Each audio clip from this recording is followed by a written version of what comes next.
Shri Krishna Chaitanya Prabhu Nityananda Shri Advaita Gadadhar Shivasadi Gaur And now chapter 9, the opulences of Krishna.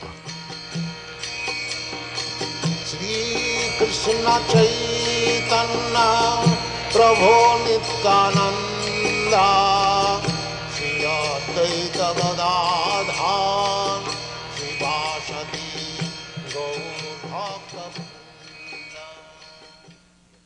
Since Lord Chaitanya is especially merciful to innocent, unsophisticated persons, his name is also Patita Pavana, the deliverer of the most fallen conditioned souls. Although a conditioned soul may be fallen to the lowest position, it is possible for him to advance in spiritual science if he is innocent. Sanatana Goswami was considered to be fallen according to the Hindu social system because he was in the service of the Mohammedan government. Indeed, he had even been excommunicated from Brahminical society due to his employment. But because he was a sincere soul, Lord Chaitanya showed him special favor by granting him a wealth of spiritual information. The Lord next explained the situation of different spiritual planets in the spiritual sky. The spiritual planets are also known as Vaikuntha planets. The universes of the material creation have a limited length and breadth, but as far as the Vaikuntha planets are concerned, there is no limitation to their dimensions because they are spiritual. Lord Chaitanya informed Sanatana Goswami that the length and breadth of each and every Vaikuntha planet is millions and billions of miles. Each of these planets is unlimitedly expanded, and in each and every one of them there are residents who are full in all 6 opulences: wealth, strength, knowledge, beauty, fame, and renunciation. In each and every one of these Vaikuntha planets, an expansion of Krishna has his eternal abode, and Krishna himself has his original eternal abode called Krishna Loka or Goloka Vrindavan.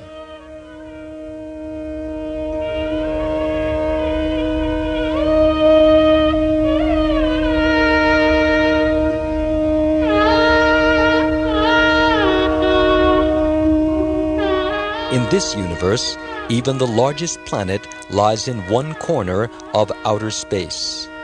Although the sun is thousands of times larger than the earth, it still lies in one corner of outer space. Similarly, each of the infinite planets, although unlimited in length and breadth, lies in a corner of the spiritual sky known as the Brahma-Jyoti. In the Brahma Samhita, this Brahma-Jyoti is described as Nishkalam Anantam Ashesha Bhutam, or undivided and unlimited, and without a trace of the material modes of nature.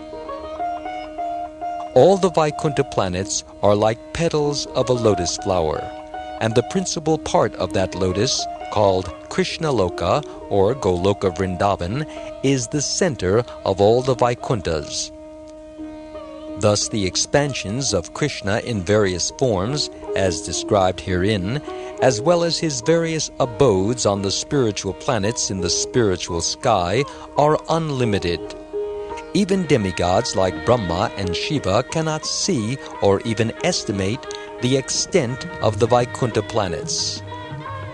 This is confirmed in Srimad Bhagavatam, Canto 10, Chapter 14, Verse 21.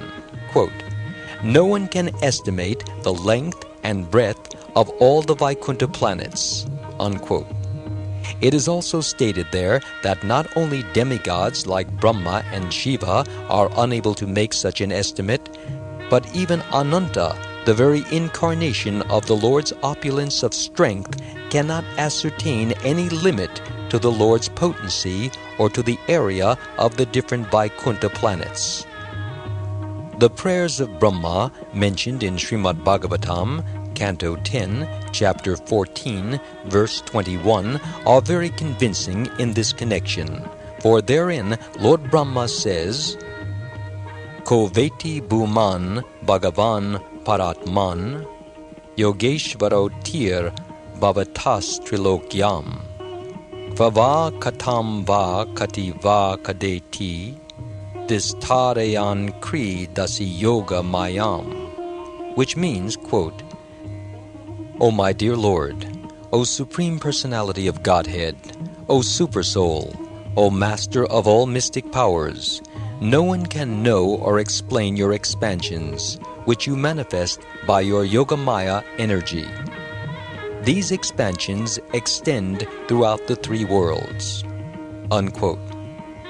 Brahma also says in his prayers, Gunatmanaste pigunan vimatum itavatir nasya kit ishire sya kalena yerva vimita sukalpea bhupamsava ke mihika yuvasa. From the Srimad Bhagavatam, Canto 10, Chapter 14, Verse 7, which means, quote, Scientists and learned men cannot even estimate the atomic constitution of a single planet. Even if they could count the molecules of snow in the sky or the number of stars in space, they cannot estimate how it is you descend on this earth or in this universe with your innumerable transcendental potencies, energies, and qualities. Unquote. Lord Brahma informed Narad that none of the great sages, including himself, could estimate the potential strength and energy of the Supreme Lord. He admitted that even if Ananta, with his thousands of tongues, tried to estimate the Lord's energies, he would fail. Therefore, the personified Vedas also prayed, Dupataya eva te na yayor antam anantataya tvamapi yad antaranda nichaya nanu savarana ka eva rajamsi vanti vayasa saha yach trutayas tvaihi palantyatinir asanena bhavan nidana. From the Srimad Bhagavatam, Canto 10, Chapter 87, Verse 41, which means, quote, My Lord, you are unlimited, and no one has estimated the extent of your potencies. I think that even you do not know the range of your potential energies. Unlimited planets float in the sky just like the atoms, and great Vedantists who are engaged in research to find you discover that everything is different from you. Thus they finally decide that you are everything. Unquote.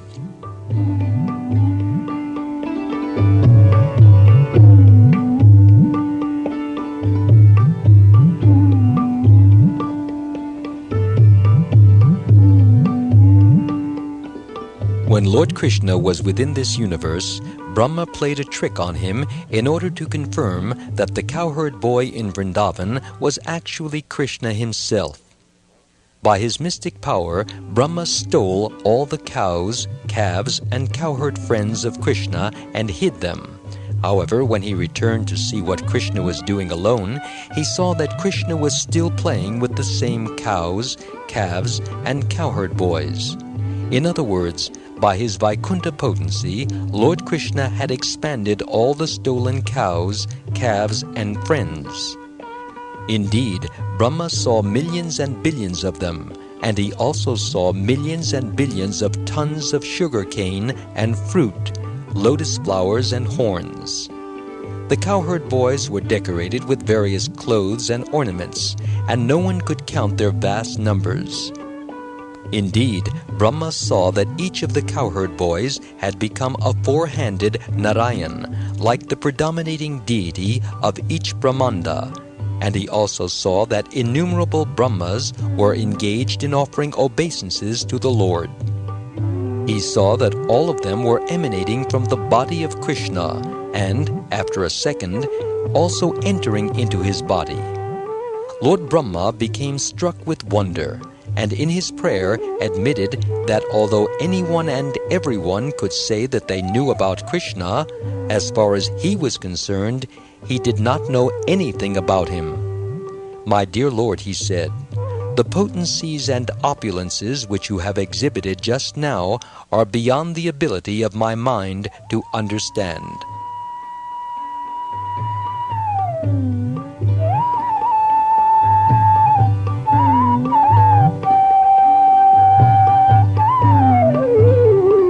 Lord Chaitanya further explained that not only Krishna Loka, but even Vrindavan, Lord Krishna's abode on this planet, cannot be estimated as far as potency is concerned. From one point of view, Vrindavan is estimated to be 32 square miles in area. Yet in one part of this Vrindavan, all the Vaikunthas exist. The area of the present Vrindavan contains 12 forests and covers about 84 kroshas, or 168 miles in area, and Vrindavan city is estimated to be about 16 kroshas, or 32 miles. How it is all the Vaikunthas exist there is beyond material calculation. Thus Chaitanya Mahaprabhu proclaimed the potencies and opulences of Krishna to be unlimited. Whatever he told Sanatana Goswami was only partial, but by such a partial presentation one can try to imagine the whole. While Lord Chaitanya was speaking to Sanatana Goswami about the opulences of Krishna, he was deep in ecstasy, and in that transcendental state he cited a verse from Srimad Bhagavatam, Canto 3, Chapter 2, verse 21, in which Uddhava, after the disappearance of Krishna, told Vidura, "Svayam tvasam yatishayas priyadisha, Svarajya lakshmyapta samasta kamaha, balim haradbish chira lokapalai, kirita kodyetita padapita," which means, quote, "Krishna is the master of all demigods, including Lord Brahma, Lord Shiva, and the expansion of Vishnu within this universe. Therefore, no one is equal to or greater than him, and he is full in 6 opulences. All the demigods engaged in the administration of each universe or Brahmanda offer their respectful obeisances unto him. Indeed, the helmets on their heads are beautiful, because they are decorated with the imprints of the lotus feet of the Supreme Lord." Unquote. It is similarly stated in Brahma Samhita, chapter 5, verse 1, that Krishna is the Supreme Personality of Godhead, and no one can be equal to or greater than him.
Although masters of each and every universe, Brahma, Shiva, and Vishnu are servants of the Supreme Lord Krishna.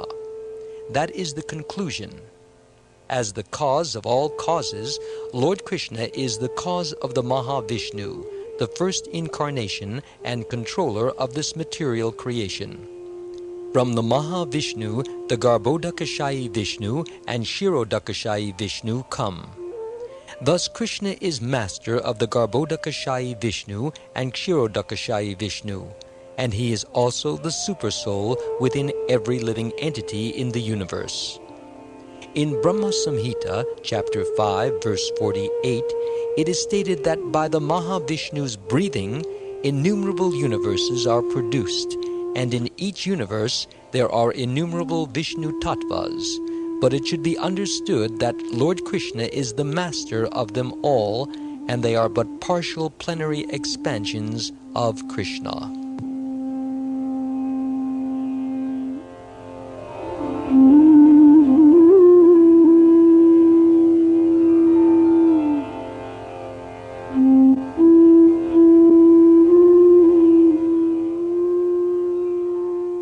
From revealed scriptures, it is understood that Krishna lives in 3 transcendental places. The most confidential residence of Krishna is Goloka Vrindavan. It is there that he stays with his father, mother, and friends, exhibits his transcendental relationships, and bestows his mercy amongst his eternal entourage. There Yogamaya acts as his maidservant in the Ras Leela dance. The residents of Vrajabhumi think the Lord is glorified by particles of his transcendental mercy and affection, and we, the residents of Vrindavan, have not the slightest anxiety due to his merciful existence. As stated in Brahma Samhita, chapter 5, verse 43, all the Vaikuntha planets in the spiritual sky, known as Vishnu Loka, are situated in the planet known as Krishna Loka, Goloka Vrindavan. In that supreme planet, the Lord enjoys his transcendental bliss in multiple forms, and all the opulences of the Vaikunthas are fully displayed in that one planet. The associates of Krishna are also full with 6 opulences. In the Padmottara Kanda, chapter 225, verse 57, it is stated that the material energy and the spiritual energy are separated by water known as the Viraja River. That river flows from the perspiration of the first Purusha incarnation. On one bank of the Viraja is the eternal nature, unlimited and all blissful, called the spiritual sky, and that is the spiritual kingdom or the kingdom of God. The spiritual planets are called Vaikunthas because there is no lamentation or fear there. Everything is eternal. The spiritual world has been calculated to comprise 3/4 of the energies of the Supreme Lord, and the material world is said to comprise 1/4 of his energy. But no one can understand what this 3/4 is, since even this material universe, which comprises only 1/4 of his energy, cannot be described.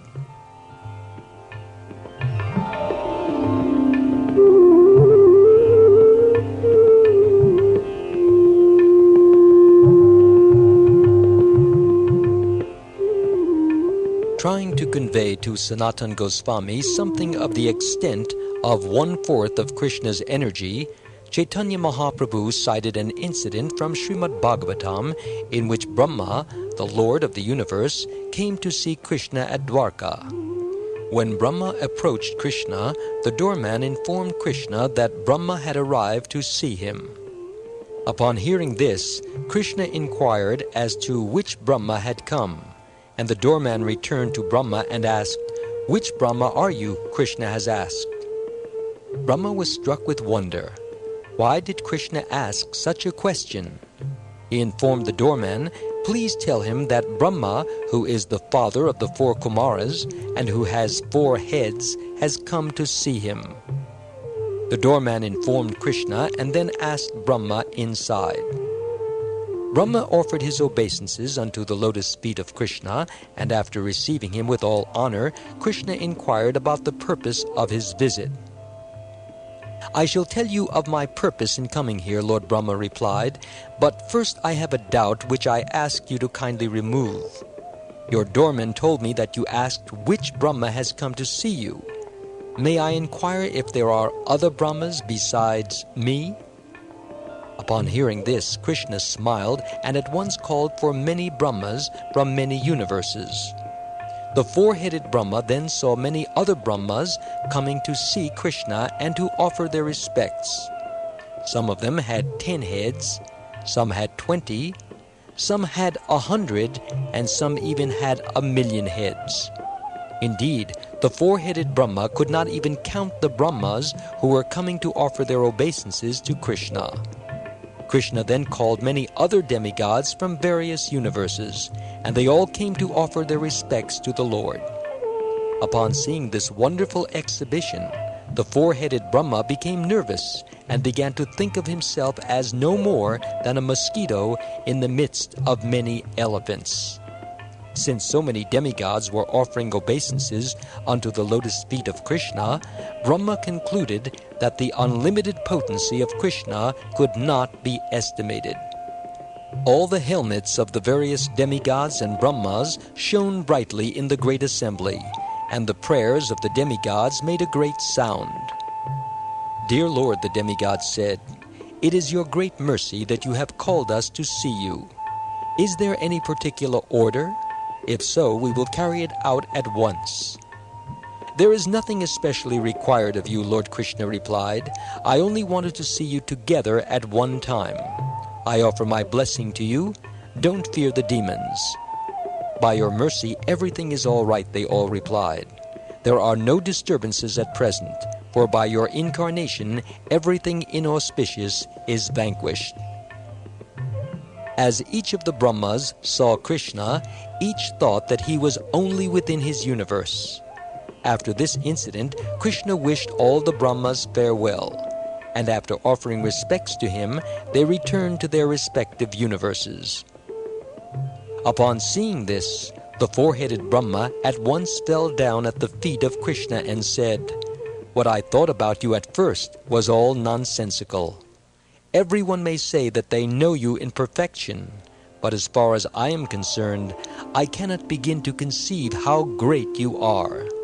You are beyond my conception and understanding." This particular universe is only 4,000 million miles broad, Krishna then informed him, but there are many millions and billions of universes which are far, far greater than this one. Some of these are many trillions of miles broad, and all these universes require strong Brahmas, not just four-headed. Krishna further informed Brahma, "This material creation is only a quarter manifestation of my creative potency. 3/4 of my creative potency is in the spiritual kingdom." After offering obeisances, the four-headed Brahma parted from Krishna, and he could understand the meaning of the Lord's 3/4 energy.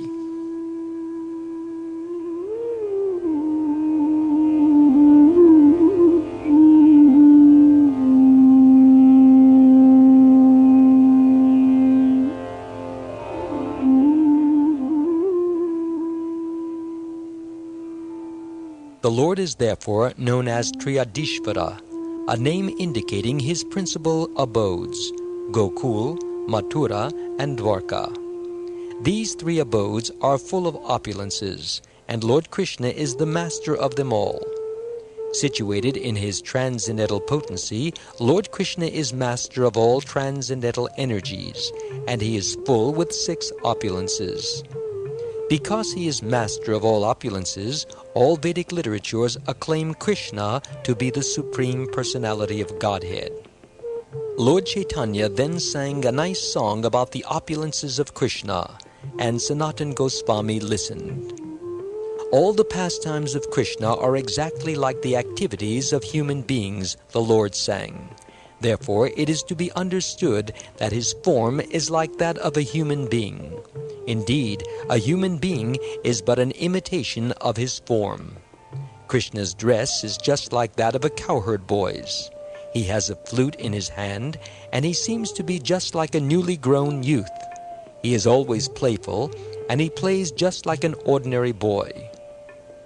Lord Chaitanya then told Sanatana Goswami about the beautiful aspects of Krishna. He said that one who understands these beautiful qualities enjoys an ocean of nectar. The Yogamaya potency of Krishna is transcendental and beyond the material energy, but the Lord exhibits his transcendental potency even within this material world just to satisfy his confidential devotees. Thus he appears in the material world to satisfy his devotees, and his qualities are so attractive that Krishna himself becomes eager to understand himself. When he is fully decorated and stands with his body curved in 3 ways, his eyebrows always moving and his eyes so attractive, the gopis become enchanted. His spiritual abode is at the top of the spiritual sky, and he resides there with his associates, the cowherd boys, the gopis, and all the goddesses of fortune. It is there that he is known as Madan Mohan.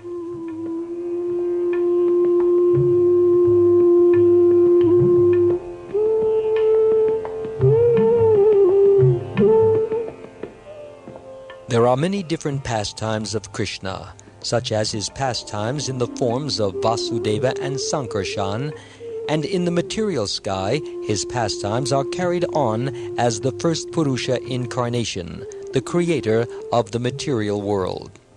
There are also pastimes in which he incarnates as a fish or a tortoise, and there are pastimes in which he takes the forms of Lord Brahma and Lord Shiva as incarnations of the material qualities. In his pastimes as an empowered incarnation, he takes the form of King Prithu, and he also carries on his pastimes as the super soul in everyone's heart and as the impersonal Brahman as well.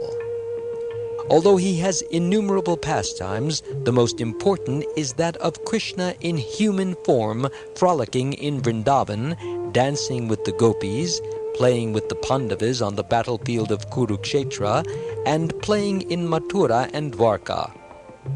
Of his important pastimes in human form, the most important are those pastimes in which he appears as a cowherd boy, a newly grown youth who plays a flute. It is to be understood that a mere partial manifestation of his pastimes in Goloka, Mathura, and Varavati, or Dwarka, can overflood the whole universe with love of Godhead. Every living entity can be attracted by the beautiful qualities of Krishna. The manifestation of his internal potency is not even exhibited in the kingdom of God or on the planets of Vaikuntha, but he does exhibit that internal potency within the universe when, through his inconceivable mercy, he descends from his personal abode. Krishna is so wonderful and attractive that he himself becomes attracted by his own beauty, and this is proof that he is full of all inconceivable potencies. As far as Krishna's ornaments are concerned, when they decorate his body, it appears that they do not beautify him, but the ornaments themselves become beautiful simply by being on his body. When he stands in a 3-curved way, he attracts all living entities, including the demigods. Indeed, he even attracts the Narayan form, which presides in each and every Vaikuntha planet.